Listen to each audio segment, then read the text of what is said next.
A question that has been on my mind, something that is so interesting, it has sparked a flame in between my ass cheeks and lit me up like a sunny side street lamp, and yes, stringing together random words is a thing you can do if you want to. The question at hand, however, is how the Dark Brotherhood was formed. Something that brings about a lot more questions with answers we just don't have, since the cult has been shrouded in mystery since the beginning of time, going all the way back to the Second Era. Hopefully I can teach you about this wonderful group today and you can learn something without it being too complicated for your wee little brains. But before we get into it, make sure to leave a like below to fuel my egotistical ways. And if you like this sexy kajit you see on screen right now, then whoa, hold up there. Why have you taken your clothes off, Mike? Put them back on. Make sure to leave some suggestions on what Elder Scrolls questions we should answer next by leaving it in the comment section below. I would very much appreciate it, since I want to be able to make fun of you and you make fun of me back, but I don't read the comments, so technically I win, and I'll put you in front of the next video, so that'll fuel your ego as well as my ego. And I just want to make videos for you guys and gals that you would like to see, instead of me deciding on topics that I obviously don't understand enough, where I have to go and research them. However, without further ado, I'm going to now play the Hungarian national anthem and stare at Giant My Equal, considering the fact I'm getting closer to 69k subs. Yeah boys, can I get a GG in the chat?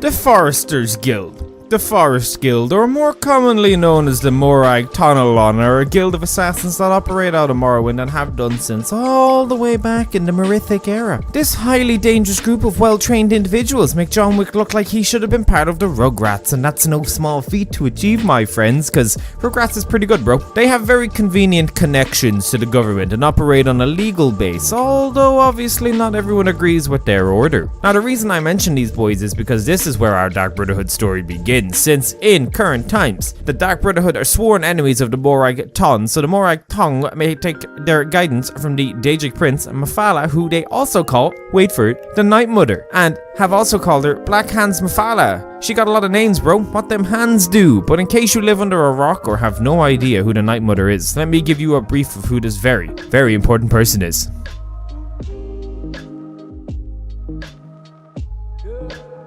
The Night Mother was the lover and partner in crime of Sithis, or so we've been led to believe, and though a lot of accounts of past people involved in the Morag Ton and figures who hired the Morag Ton, that the Night Mother was the one dictating the doctrines that the Morag Ton followed. Now of course we all know Mafala and the Night Mother are not the same people. We know the Night Mother was the Dunmer woman, but with that comes later in the story. It's pretty obvious it ain't Mafala. So sometime during the Second Era, after the year 324, the last living Night Mother in Breville bore 5 children.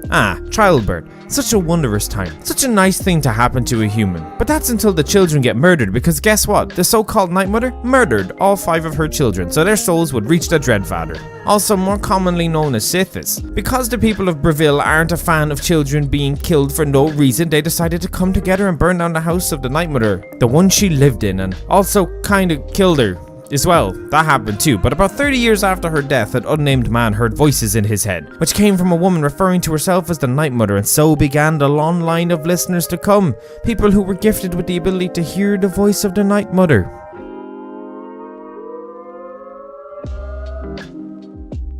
So thanks to the very cool blood queen known as Arlen Mahera of Hegatha, please tell me I pronounced that correctly, we have our insight into around what time exactly the Dark Brotherhood formed, and it's just thanks to some journals she decided to write. She wrote that during her time on the planet, her family had enlisted the help of the Dark Brotherhood since her grandfather's time, and this alongside a note found in the Nordic village Jallenheim in the Second Era, year 358, addressed to Brother, which mentioned an ongoing war between 2 shadowy organizations. These two blah blah blah blah. I can't speak, bro. These 2 things give us the rough idea that sometime during the years 358 and 360 came the formation of what would become one of the most legendary guilds in all of Tamriel's existence, the Dark Brotherhood. Now, of course, with them starting off and doing well for themselves, this would only last for a good few centuries before we got to Skyrim's current events in time, and that ends with you, the Dragonborn, killing Titus Mead and helping Nazir and Babette relocate to Dawnstar and start fresh, or the other option, which is wiping out the Sanctuary and killing all members, thus ending the Dark Brotherhood cycle.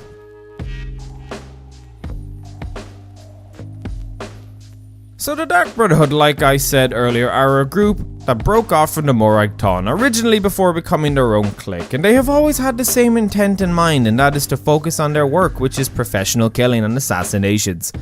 They are feared across the land due to their mysterious methods and means of getting contracts and finding people to kill, but we know this is all done through the Listener and Speaker and Black Sacrament and all that good stuff.